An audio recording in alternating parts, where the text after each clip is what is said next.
Good morning, everyone. I'm Dr. Ifetayo Ojelade. I'm the Executive Director at A Healing Paradigm. And today you get me. And my colleague, Miss Alethea Bonello, is coming on in just a second. And she is the office manager at A Healing Paradigm. So, what we thought we would do today is something that is a little bit different. We decided that we would answer your questions because people ask me all kinds of questions all the time about psychology in general, about mental health, about Black psychology or African centered psychology specifically. So I wanted to be able to create a space to be able to answer some of those questions.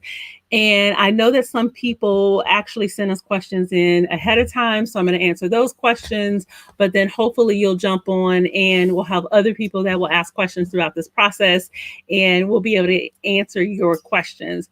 Before we jump into that, though, I want to tell you about some exciting things that are happening at A Healing Paradigm. One of the things that most of you know, you probably hear me talk about it. If you are a mental health professional, then you can get continuing education credit for watching our live streams.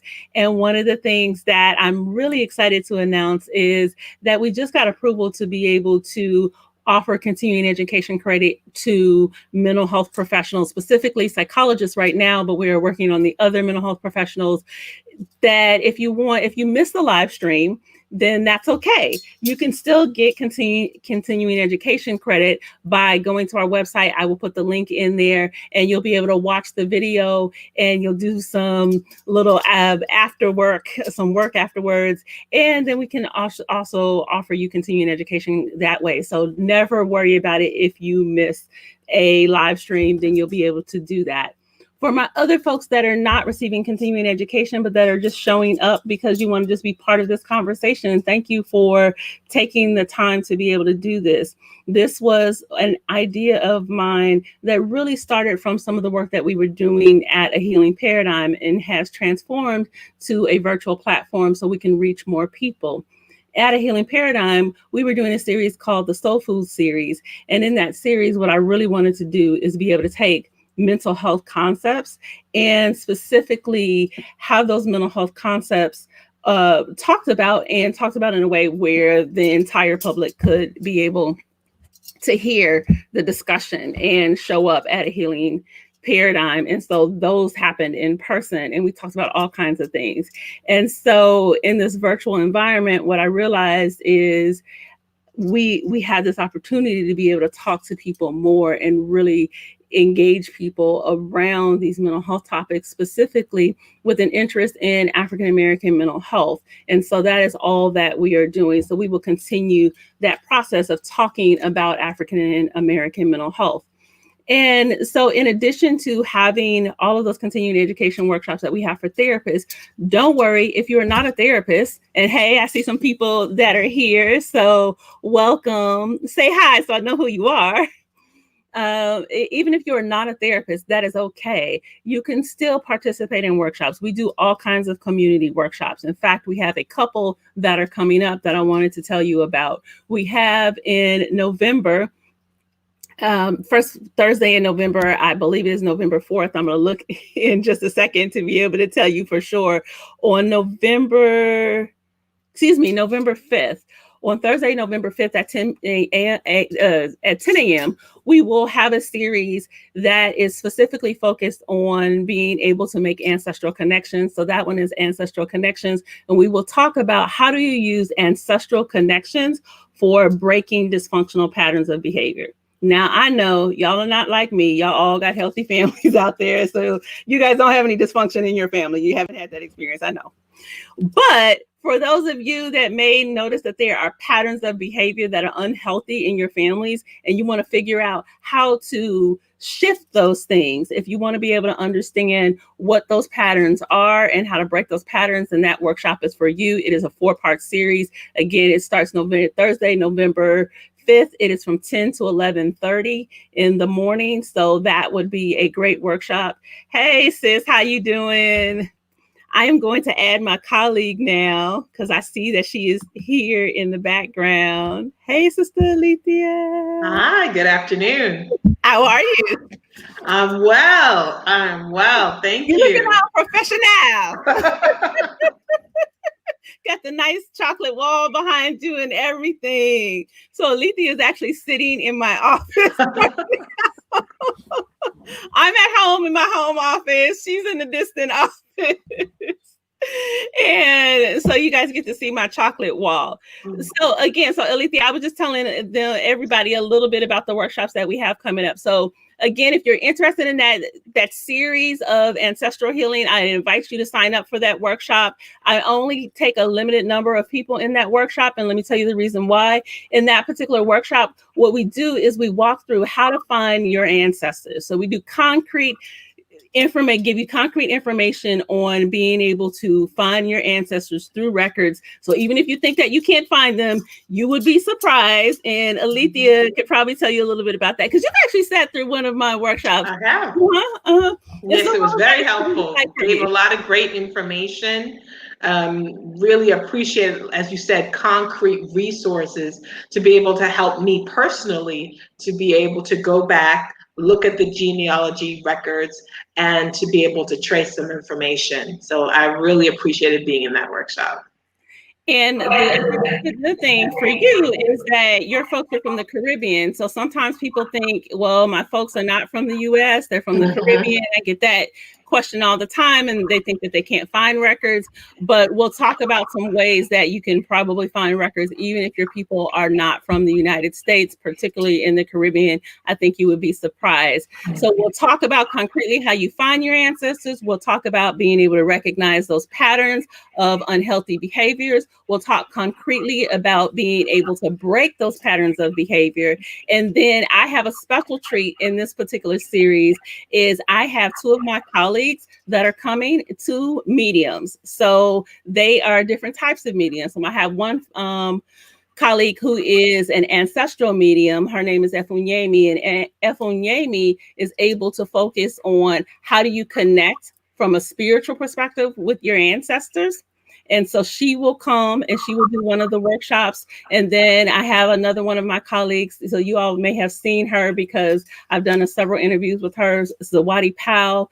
Zawadi is a clairaudient medium, and she is able to connect with the spirit world in a way that is very powerful. And Zawadi will come and she will be she will walk with the spirit of my elder Mahawa, who is a Buffalo woman. So she is a First Nations woman, and she will come and discuss the importance of being able to connect with your ancestors. So I think that will be a very powerful experience. Last thing I want to tell everybody about is a workshop that I'm really excited about us being able to do. My colleague, Dr. Corey Claiborne, and I will be doing a workshop on Friday, December 5th. That one will not be live streamed. It will be a private workshop. And we will talk about using the narratives of enslaved African women and looking at those narratives in order for us to be able to understand how we can understand their experience and heal our own experiences by looking at the narratives of enslaved African women. So again, you can do that one for continuing education. If you're not a therapist, not a problem. You can still participate in that workshop. I will put the link up so you can register for those workshops. I would love to be able to see you in either one of those workshops. So that's enough of that piece. I want to jump in. And so again, we're going to be answering questions today. So if you have questions, I see some people are online. If you have questions, and I want you to put them in the chat. This is all about you, all about being able to answer questions regarding mental health, all about answering questions that relate to African-centered or Black psychology. I do have to do a little disclaimer because, there's still all the Western stuff that we have. Because I am a licensed psychologist, I do need to make it clear that in this process, I am just doing this for informational purposes. So we have a disclaimer on our website, and we have it also on social media. So if you jump on here and I'm telling information just in general. I am not talking about specific people that I have worked with, and I can't be your psychologist, and nor can I give you specific information. So I want you to connect with your own mental health professionals in order to be able to figure out what is good for you. So that being said, we're going to jump in. I have some questions here. Alethea, do you have questions on your end of things that maybe people have asked you before, because you're kind of new to mental health? So are there things that people have asked you before where you're like, I wonder how psychologists handle that? Well, I think the most obvious one is I've become a mental health advocate now, being in this space. Mm-hmm. And when I see things from someone and I say, you know what, would you mind me offering a suggestion of counseling, or would you be interested in going to counseling? I don't need that. Or, there's a stigma that, one, you look weak when you go, if you ask for help or go to counseling, and two, they're concerned that something really might be wrong and they may need to be medicated. Mm-hmm. And they have this, they're really against that. So what are some things that a lay person who sees a person in need may be able to share with someone to help them understand that, it's not about someone just pointing the finger and putting you in a box, but it's to help you in your journey. Mm-hmm. I think the first thing that we need to do is anytime, and Alethea, you might have to put yourself on mute because I hear a little bit of an echo. Anytime that we have our loved ones, our family or friends, and we see them struggling with a mental health condition, of course, we want to be able to encourage them to go get treatment. One of the things that I've seen that's happening in our community at large is, one, that mental health treatment or the need of mental health treatment gets used as a weapon or a punishment against people. And two, there's this idea that one of the main reasons that African Americans don't come to the mental health treatment is because of stigma. That is part of it, but that is not the main part, and that is not the only conversation that we should have.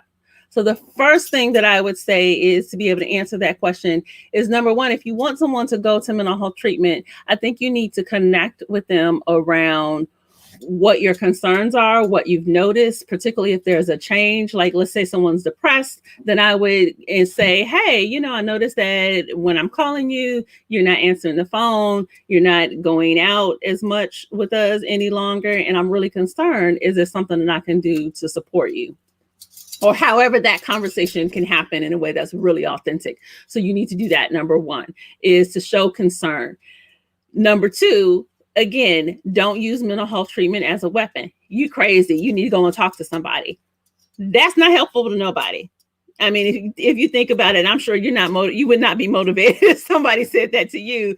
So any of those kinds of conversations are just never productive. Mental health treatment should not be used as a punishment or a weapon or something that is an indicator that there's something wrong with someone. In fact, one of the best times to go to mental health treatment is when there isn't anything going on. It's like, if you think about it, when you go to the dentist and you get your teeth cleaned, and then some people just only go to the dentist when they have like a pain. And then next thing you know, they need a root canal, and it's all this like major dental surgery, oral surgery that needs to happen. That's not what needs to happen. For mental health treatment, you need to come before there's a problem. Oftentimes, particularly when I used to work with couples a long time ago, by the time the couples came, there was so much stuff that happened, and there was so much damage that had occurred, that it was really, in a lot of cases, it was too late. So we weren't doing marriage counseling, we were doing divorce counseling, which is totally different. Then the last piece of that is around, and I want to really kind of dive into this part, is the stigma, because there's so many people that are like, oh, there's so much stigma in the Black community. And you see lots of folks that want to do all these interventions and talk about, why mental health treatment is good. And there's always this thing of pathologizing Black people because we don't trust mental health professionals. Let's break this down. The first mental health diagnosis that was created that had anything to do with people of African descent in this country was drapetomania and dysesthesia aethiopica. So it was two. And it was done by a medical doctor named Samuel Cartwright in 1851. He presented these two diagnoses, and these diagnoses were basically saying, one, that if you were enslaved African and you ran away, that you had a mental health condition. Two, if you were not enslaved, but you did not want somebody to steal your labor and you refused to work for free, you had a mental health condition. That is the foundation of mental health treatment in this country, of diagnosis in this country. Now, that's 1851. Let's move forward. So we, jump forward, to score. One score. So 20, 40 years, we jump forward and we can interact with Freud. So I hope you don't think most people have heard of Sigmund Freud. You've heard of Sigmund Freud, right? Sigmund Freud didn't have no love for Black people. And in fact, if you want to go back, if you go back to our workshop that we did with Dr. Help me, in August, at the end of August. Thank you. Our elder, Dr. Wade Nobles, he talks specifically about Freud's comments about Black people. He did not like Black people. Then if you look at, lots of people love Carl Jung because they talk about the collective unconscious and archetypes and all this stuff, kind of like this alternative health. So anybody that is into like Orisha or deities or anything that's alternative, talking about from a spiritual connection, they love Jung. Jung, one, was the lead psychologist for the Nazi Party. So you need to be clear about, yes, ma'am. Yes, ma'am. He was a lead psychologist for the Nazi Party. So we always need to be clear about who we are following. Because Hitler, who hated Freud because Freud was Jewish, Hitler ran Freud out of Vienna. So they fled to England. And Carl Jung and Freud were very close. And then they fell out. And then Jung becomes the lead psychologist for the Nazi Party. That's sincere. Yeah, and his comments about Black people aren't good. So when we begin to understand the history of Western psychology, whether that be the overall global history of Western psychology or the history of Western psychology in this country, it has been harmful to Black people. And I'm telling you historical stuff, like foundational stuff, but we can move that up to today. We can move that up to today, the things that you and I have to deal with. The fact that we deal with insurance companies, and those insurance companies will tell us that we can medicate Black children on Medicaid, but we can't do psychological testing to figure out what's their actual diagnosis first. They're okay with giving Black children medicine to alter their brain before they will pay for psychological testing. So we know what is really going on with the children. That is a contemporary form of racism. So when we understand why Black people back up from mental health systems, why we don't trust mental health systems, the first thing out of our mouths needs to be because the system is racist. And so whether that be you do that consciously or unconsciously, our people know, I ain't trusting them people. And so why would you go into a system that you know historically, whether it be in your ancestral memory or in your conscious memory, that you know has historically harmed your people? So when your brothers and sisters are saying, I ain't going, okay, bet. I get it. So then you need to be able to have resources. You need to be able to know that you are sending them to a place where they are safe. That is one of the things that we pride ourselves at a Healing Paradigm. We specifically specialize in working with people of African descent. And we want to make sure that we are doing good work in terms of treating our people. We take that very seriously. And we need to be clear that not everyone out there has our best interests at heart. Even those folks that look like us. And this is a great segue. No, this is great, because the next question I actually had for you was, well, you started off with the disclaimer of Western psychology. And so what are the differences between Western psychology and African-centered psychology? And why is it important for Africans in America to seek African-centered psychologists and counselors? And one thing you mentioned, it creates a safe space. that the ideologies that many the Western ideologies have not been kind nor supportive of our mental health. And so share with us a little bit more about why is African-centered psychology important in the mental health journey for African Americans? Let me start by saying it this way. If you had a kitten at home, little kitten at home, and that kitten still needed to be nursed, and then you had a chicken outside, would you go and take the kitten to the chicken to get nourishment? No, ma'am. So I need our people to ask themselves, why in the world would we go to a system that has historically marginalized, oppressed, dismissed our humanity? How can we get healing from that system? So when we talk about Western psychology, again, we're talking about the foundations of, we got to look at the founders. We got to look at Wundt. So for my brothers and sisters that are on here that are listening, then I want y'all to think about that. So if you're taking a class in Western psychology, you got to look at all of those folks. They're predominantly, when you look at the history of psychology, what you're Western psychology, you're looking at the history of white men. These are the progenitors of the folks, the 51% of the folks that their descendants are voting for Trump. Why would you let them decide how to treat your mental health? That doesn't make any sense.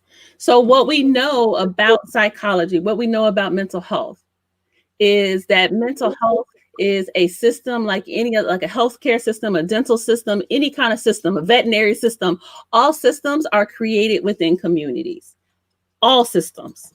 Mental health systems are created in communities. Every single community has a way of treating mental health. Your people are from Jamaica. When you get a stomach ache, what y'all do for a stomach ache? Oh, a little mint tea, ginger tea. Everybody have a system. When you start feeling bad, your people from Jamaica, again, when you start feeling bad, you start feeling down, what do you do for that? Start feeling It all depends. You might just need a little reggae music. You might need to pray. So it just depends on what specifically is going on. But yeah, there is a remedy. We have a remedy for everything. Even coronavirus, a little tea, a little Cersei tea. Yes. It's usually going to be something, when you think about that, definitely for Caribbean folks. I mean, just even like African Americans, it's going to be some kind of herbal remedy or something natural that's going to come from the earth. There's going to be something in your household that you can do. There's going to be something around music and rhythm and connection, and connection with other people. Yep. Those are mental health treatments, right? So what we've decided in this country, because this country is based on white supremacy, is that Western psychology, which is one form of a mental health treatment, is the one that is supposed to be good for everybody. So it's like when you have white folks that are supposed to be on the cover of a magazine or something, and they're supposed to be representative of humanity. Right? So we don't have to have anybody else. If we have a white man and a white woman on the cover, that's representative of humanity. When we think about Western psychology, it's this idea that if we have these Western concepts of psychology, that is the only psychology, that is the only one that's valid, and that's the only one that we need. And what we don't realize in that idea of Western psychology is that we are engaging in acts of psychological colonialism when we're spreading that. So this Western psychology one says that we need to, best practices are with quote unquote manualized treatments. So we can break down a treatment, we can put it in a manual, and we can say you do X, Y, and Z. We can measure that. And if we can measure that, then you should get better at the end. Western psychology says that you should do your psychology, like the predominant form, the preferred form of psychology is going to be individual therapy. Now, you may have family, you may have couples, you may have group therapy, but the predominant focus is on the individual. Western psychology is fragmented. It looks at psychology as its individual entity, not connected with physical and spiritual health. And that's very different. Reflecting back on your question about if you're not feeling well, what do you do? Sometimes for me, I have to just go out into the earth, take my shoes off and walk in the grass and just feel connected, or be around a body of water. So that you can't do in a counseling session in the office. So, yeah.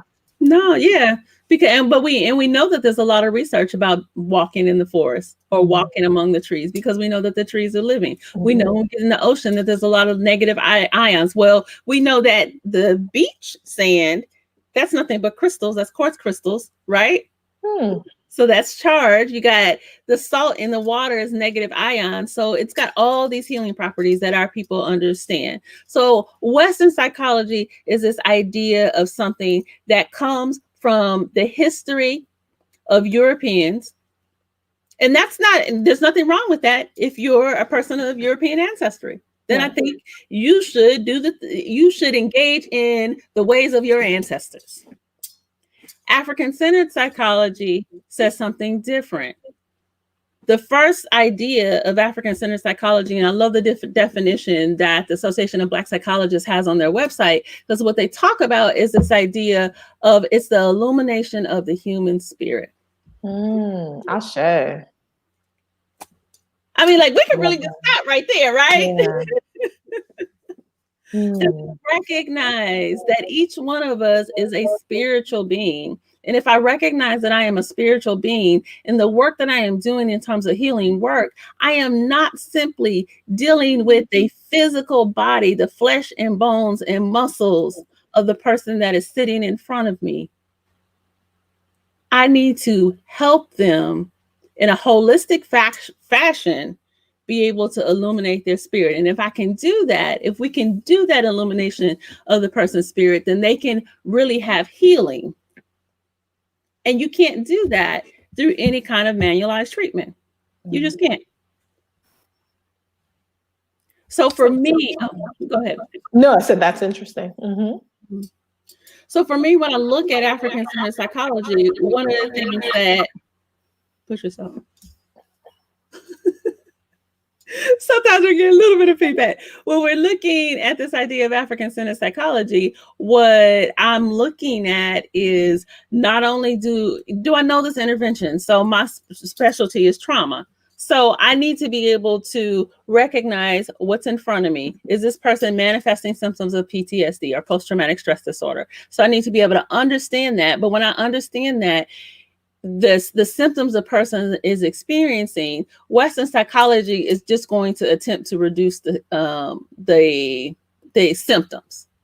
With African-centered psychology, I understand, particularly for people of African descent, that we've experienced a soul wound. If we can borrow from our First Nations ancestors, my First Nations ancestors, is this idea of a soul wound is something that is so deep and so harmful and so transgenerational. It has shifted your soul. So post-traumatic stress disorder is a result of traumatic experiences that have happened. And oftentimes for people of African ancestry, we're dealing not only with the global traumatic experiences like we're experiencing right now, but we may have individual trauma that we're experiencing. So I cannot just simply treat those symptoms, the anger, the inability to sleep, the depression. Those things are important to treat, but I also have to recognize that this has been an assault on someone's soul. That's totally different. So in particular, because we are all dealing with this global pandemic, this global trauma, if you will, and a very prolonged trauma,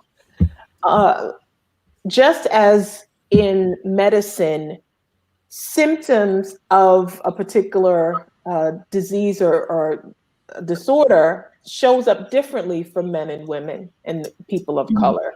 So talk to us a little bit about suicide and depression? And are there symptoms that may look differently for people of African descent than others? In terms of, for example, I think I may have heard that depression in men shows up as anger at times, because unfortunately the only emotions that they were able to express as children growing up was anger. And so instead of being able to express sadness or the pain, it manifests as angry outbursts. So is that correct? Or is that something? Tell us a little bit more about that. Got it.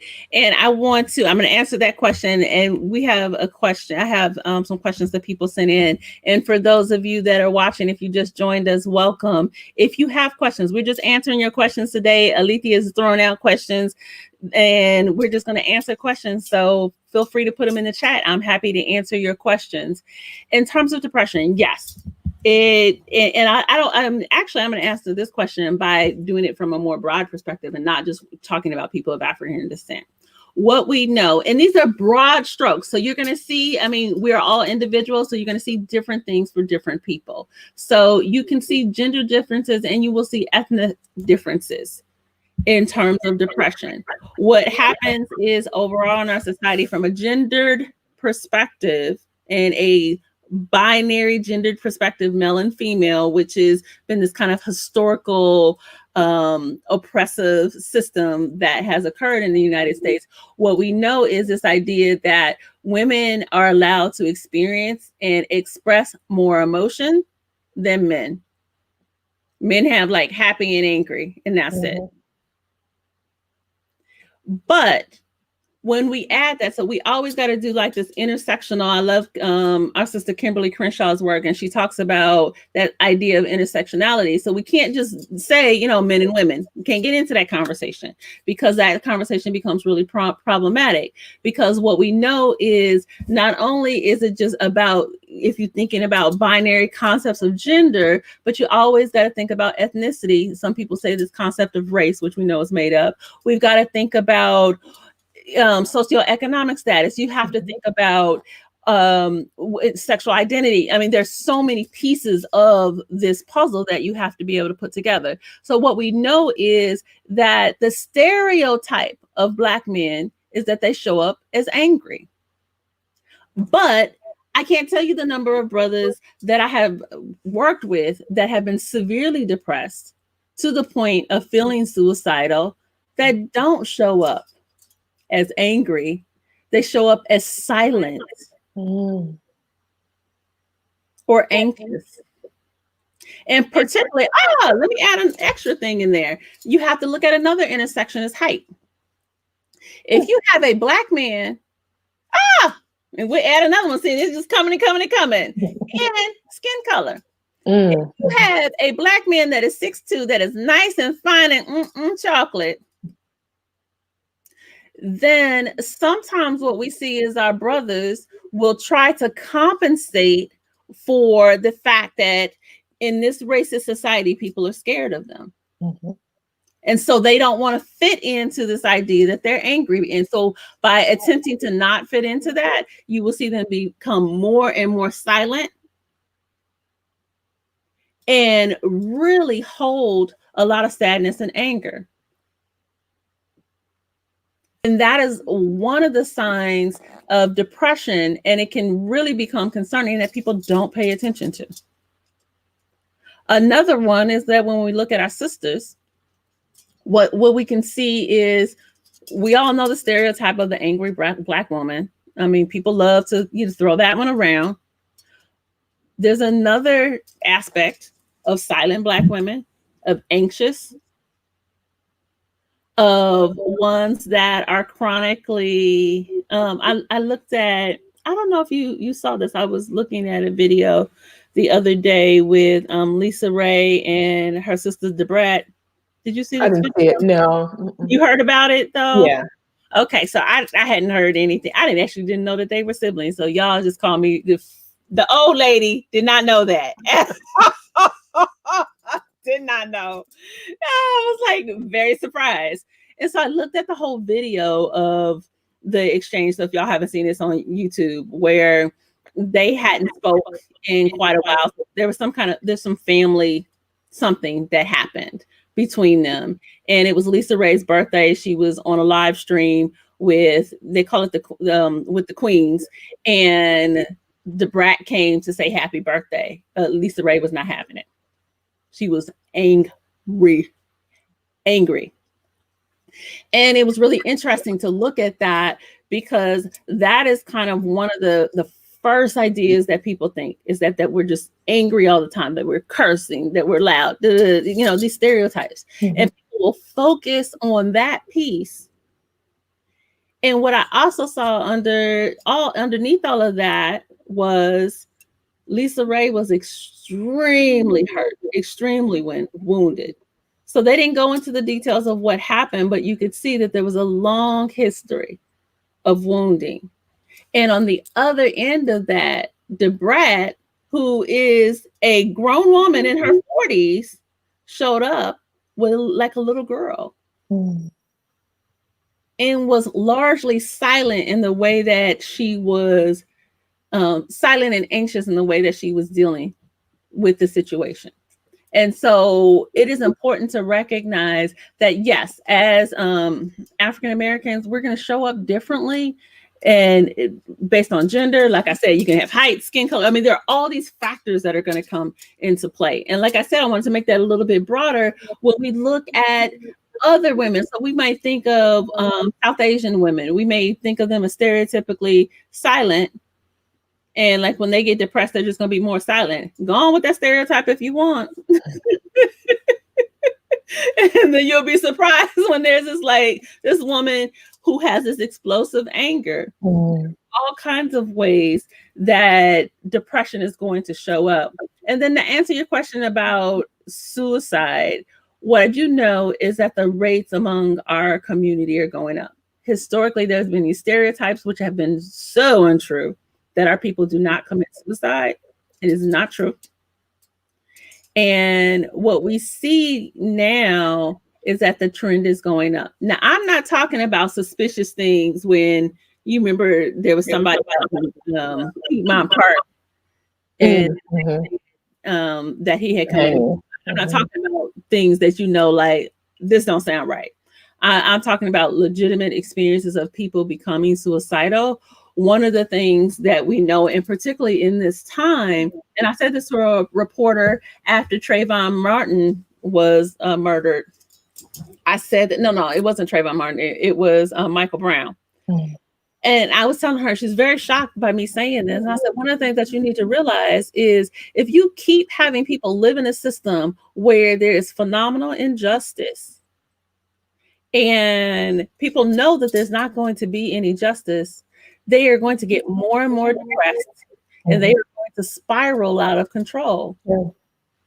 And she was calling me after the Michael Brown situation, and then there were these two cops that were shot, and I was like saying to her, in that situation, it's like people are spiraling out of control. And when people don't feel like they have support, when they don't feel like they are heard and they have a place, an outlet for their emotions, then we see people becoming more depressed, more angry. And then, yes, you do have a higher rate of people contemplating, but not necessarily completing suicide, but definitely contemplating it. Definitely. Thank you. I know you said you had some other questions. I do. Let me read it. Okay. So there's one that came in. This says from, I think the sister's name is Kanika Lynn. I'm not going to claim that I need some glasses. I went to the optometrist and the optometrist says, well, you know, she started the sentence by saying, women our age. So this question is by Kanika Lynn, and she says, I'm in the process of obtaining my license, and I would like my clinical lens to focus on African spirituality and alternative practices. Where can I get more training in integration techniques? I take my exam this month. She must be talking about her licensing exam. and have often struggled with traditional European modalities, often to the point of not wanting to be clinical. Still, the healing is necessary, especially for African Americans. What can I do to help myself and my people? Oh, well, one of the things that I will tell you is that, Kanika, I struggled in the same way when I was in grad school. Actually, I was cleaning out some papers the other day, and Alethea, I found this notebook because I keep stuff. And so I had this notebook where I was writing notes to have my closeout session with my first supervisor in my doctoral program. And it was not a good situation at all. He was biracial, and he had, there was lots of projection that was going on. I was super hardcore, you know, African, like had my head wrapped, African clothes every day. I'm coming in with this African, you know, power to the people. And that's not what he was expecting.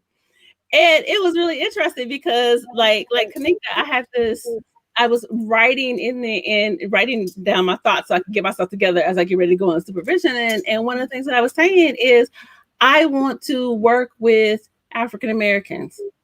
I came to this program because my interest is the healing of my people, and I feel like I'm being penalized for that. Wow. Yeah. And what I know on this journey is that you have to just keep pushing. There is no place other than FAMU in a master's program.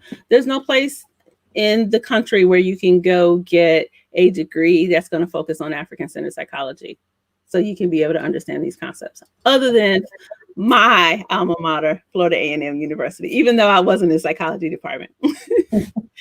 So if what you have to do is focus on getting the information yourself. I would say the Association of Black Psychologists, even if you're not a psychologist, they definitely accept people who are not psychologists. That's a good place to get really your feet wet. That's where I started out, is going to workshops, listening to people. People were definitely talk about, hey, people were talking about African-centered psychology, African spirituality, and I was sitting there listening, and there's licensed folks, and I was like, oh, that's how you talk about it. That's how you do it. And so I would just go to these workshops all the time. Every year I was going into ABSI. That's the number one thing. The number two thing I would say is that you have to read on your own. Your oppressor is not, let me repeat, not interested in pointing you in the right direction of the healing of you and your people. Not gonna happen. Not gonna happen. And so what you have to do, be clear about, Kanika, is you have to be clear about your own idea of what you need to do for your people. And that means that you need to get in the literature. You need to have read all of the stuff that's foundational in African-centered psychology. And actually, I'm going to remember to do this. I'm going to put a reading list that's up on our website. So you'll be able to, at the end, I'll put the link in and you can go to our website and get the link. And I have this list, a reading list of books in African-centered psychology. Go and read everything on that list. The other thing is when you go to professional conferences, like I said, Association of Black Psychologists is definitely a good place to start. Then find someone, if you're at a master's level, maybe you can find a mentor, or you might be able to find someone to be able to do supervision for you, and they can do clinical supervision and talk about these concepts. I know my colleague in New York, Dr. Ma'at Lewis, and she takes consultees. She definitely will do consultation with folks, and her focus is on integrating spirit from an African-centered psychology perspective. And she consults with people all the time in doing that work. So there are definitely people that are out there that will help you along the journey. That is that's Kanika's question. I want to check in with folks. Do y'all have any questions? I see people listening to everything. While y'all are thinking, you can certainly put it in the chat. I have another question. This question often comes up for me because, again, I specialize in trauma recovery. And when people hear the word trauma, they are always like, well, what is trauma? What does that mean specifically?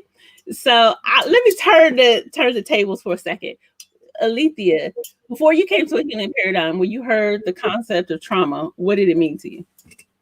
It sounded like a medical term. You know, when you hear blunt force trauma or some physical action that cause pain, cause lingering issues within the body itself is what I consider trauma. Mm-hmm. Okay, and now that you've been at a healing paradigm, what do you know about trauma? Oh my goodness. Put me on the spot. Oh boy.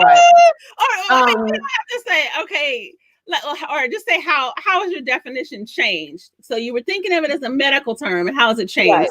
Right. So now obviously it could be physical, mental, emotional, spiritual even, but essentially something that has some negative action that has interrupted your normal way of life, if you will. So something that has occurred that has shifted you in a way, and trying to deal with that shift. Okay. That's kind of generic, but that works. I wish like Basil was there, because I used to quiz them all the time. Like when other staff, I would be like, all right, so what's trauma? What's the definition? Yeah. So let's start out with the definition of trauma. I always say that trauma is anything that's a threat to the safety and security of yourself, your family, and your community. Boom. Threat to the safety and security of yourself, your family, and community. Mm-hmm.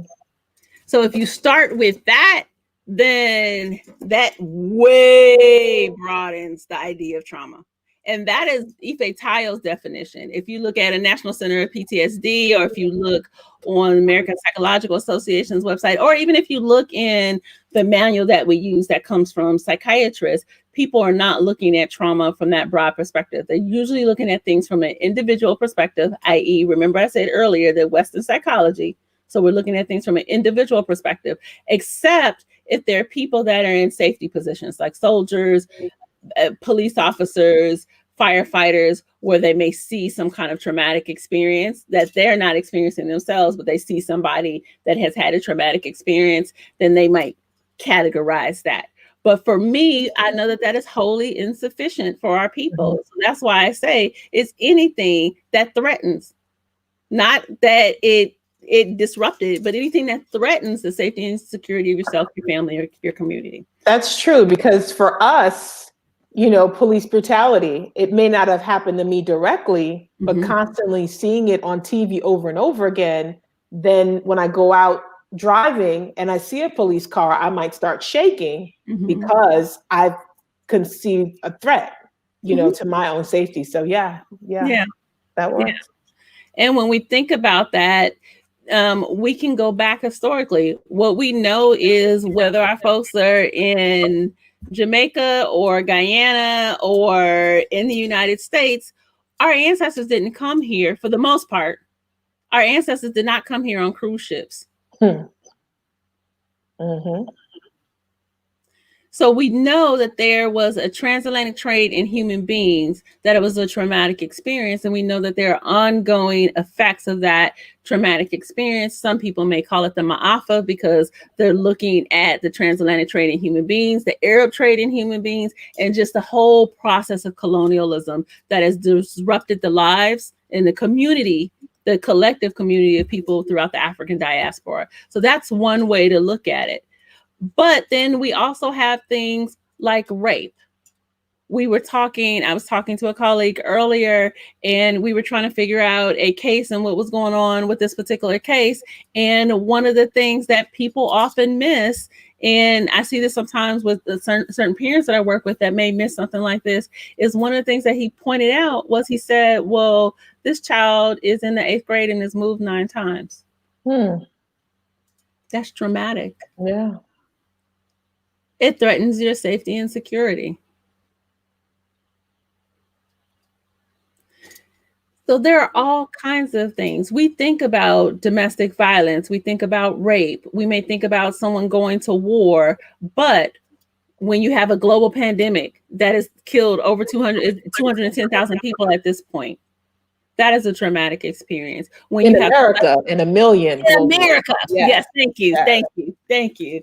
When your employer is telling you that you have to come to work or you will lose your job, so you have to go and risk your life in order to eat, that is a traumatic experience.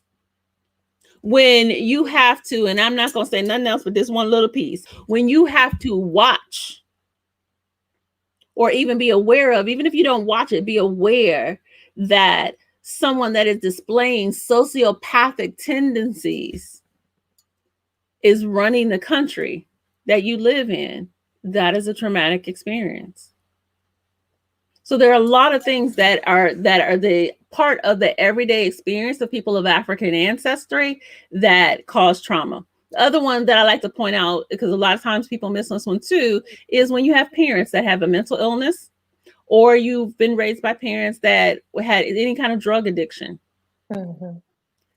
Trauma threatens to the safety and the security.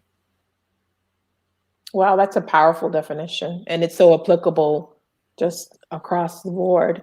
So yeah, so when you say that, many of us can say, wow, well, I have experienced trauma, because we didn't look at it in that way. And so I'm starting to believe that in this country, part of the function of white privilege is that you haven't experienced trauma. Interesting. Because, and I'm not talking about, so like you can't control a death, or whether or not your parents use drugs, or whether or not your parent had a mental illness. So that category, or they died suddenly, that category of stuff you cannot control. So I'm not talking about that. But when we live in dangerous neighborhoods, when you have to get on the ground because somebody's shooting in your neighborhood, when you have to be afraid that your child goes outside because he may not come home because you're wondering whether or not the police will kill him. When you have to wonder whether or not, if you lay your behind in the bed, will somebody come in your house and shoot you when your man is trying to defend you, and those people will not go to jail. Those are not the experiences of everybody in this country.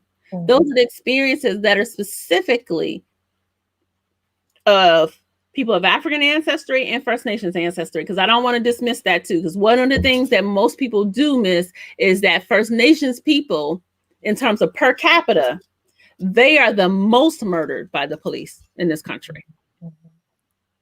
And people don't talk about that because there's almost this idea like they don't exist. But we know that they are the most murdered by the police. And going back to your, those are in your face examples, but going back to your example of talking about the magazine cover with a white and a white woman and a white man, that I would almost think that's subtle trauma, in the sense that, or microaggressions, if you will, because it says to someone, to a person of color, that we're invisible. That we don't deserve the honor or opportunity to be on the front cover. And, or when you walk into a school that's poorly funded, that is poorly lit, or you have to go through security, metal detectors, that you are, it says to you that you do not deserve to come into a clean, well-lit, well-funded space, because you don't deserve that. And so how do those subtle messages compound into trauma over a person's lifetime, or just even in their childhood? And I don't know. So we talk about them as microaggressions, and we talk about them as subtle messages, but I don't know that they're subtle. I mean, all of this stuff is systemic. When we think about it, from the magazine cover, from not being able to get Band-Aids that match your skin color, for not being able to get quote unquote nude underwear that look like this skin color, those things are not subtle. When you go to the store, let me ask you something basic. When you go to the store and get you a pair of jeans, do them jeans fit around your waist? No. Is it easy for you to find shoes? Like, can you just go to the store really easy and find shoes? That is not subtle, and we need to stop saying that. When the very existence of our Black bodies are not accepted, even in our own neighborhoods. I can go into the Walmart in my neighborhood. This is the blackest black area, and go into the Walmart, and all you see is white baby dolls. Wow. Yeah. Why I got 90% white baby dolls in a Black neighborhood? That's not subtle. Let's not call that subtle. So when we look at that from a systemic perspective, and I see Calvin's question,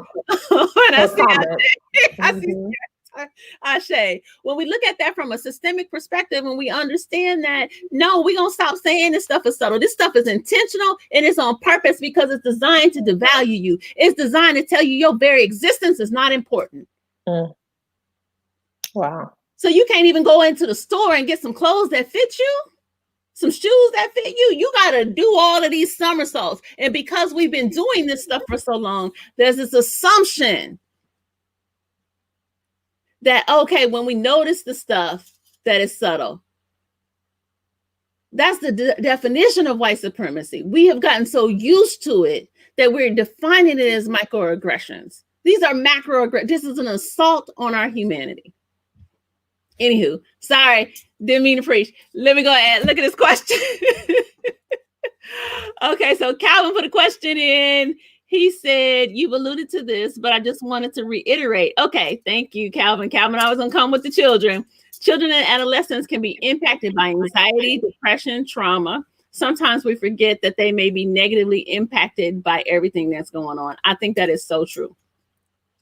I had a brother, a colleague of mine last year during the pandemic had come to my house for something and brought his son. And then I had never met his son before. I knew the brother, but I didn't know his son. And he was like, can you talk? He's whispering to me, can you talk to him and, talk to him about just being able to manage being at home? Like, well, I ain't got nothing to say to that child.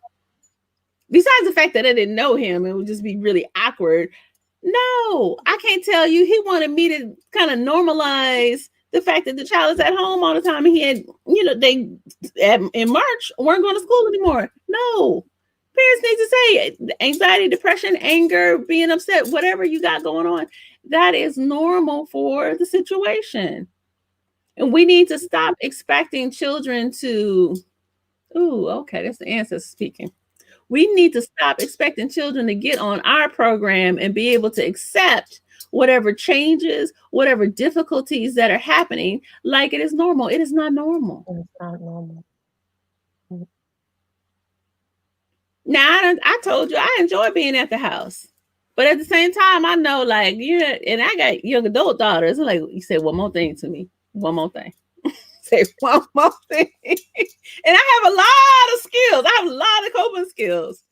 But everybody is going to be frustrated. So it is important for us to recognize that children should have a voice, and children have the right to be able to express themselves. But we also need to understand that they are going to be impacted. Even them saying, I'm fine, nothing's going on, it's not a problem, then we know it's a problem. Mm-hmm. So thank you for that one, Calvin. Calvin is our school psychologist at a Healing Paradigm. So he's always reminding us, he'll jump in and remind us about the youth. So that's a good one.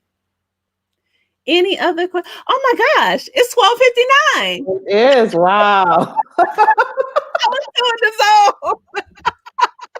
I can't believe that hour went by that quick. Y'all, I was in the zone. I was really in the zone.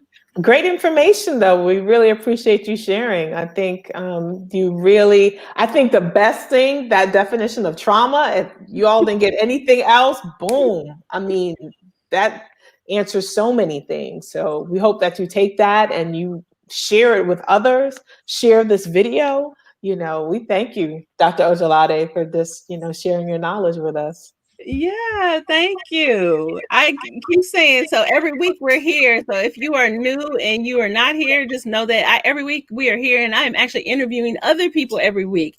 And one of the things that I realized is that I needed to present myself and let people get to know me. And so I decided I wanted to talk today and to just be able to answer people's questions. For those of you that made a comment or question or sent in questions, thank you so much for doing that. I definitely want to continue this conversation. I think talking about mental health for people of African descent, and I'm talking about that from a global perspective, so not just African Americans or Afro-Caribbeans. We're talking about continental Africans, our brothers and sisters down there in South America, because we know in Brazil is the second largest Black population in the world, and Colombia is the third largest Black population in the world, that we need to continue this conversation, that our healing is a global effort, because the attack on our humanity and our spirit is a global effort. But we will win with the help of our ancestors. Thank y'all for coming. Take care. Thanks, Vicki.